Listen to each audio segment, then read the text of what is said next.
आज सूरत नई ऊंचाइयां छू रहा है और साथ साथ टेक्सटाइल मार्केट भी ऊंचाइयां छू रहा है। आज हम आए हैं न्यू बॉम्बे मार्केट के सामने आए अवध टेक्सटाइल मार्केट में, घूमर कलेक्शन हब में। यहाँ आपको डिजाइनर कुर्ती से लेकर नवरात्रा फेस्टिवल कलेक्शन में पूरा न्यू फ्रेश स्टॉक मिलेगा। अगर आप होलसेलर हो या ऑनलाइन पे या वेबसाइट से या रीसेलिंग करते हो तो ये वीडियो आपको काम की होने वाली है।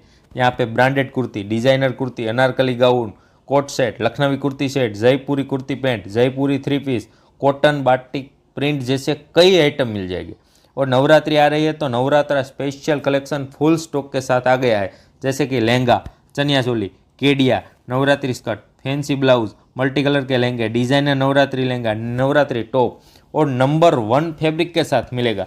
ओनली होलसेल और सेलर के लिए मिलेगा, रिटेल में सिंगल पीस नहीं मिलेगा।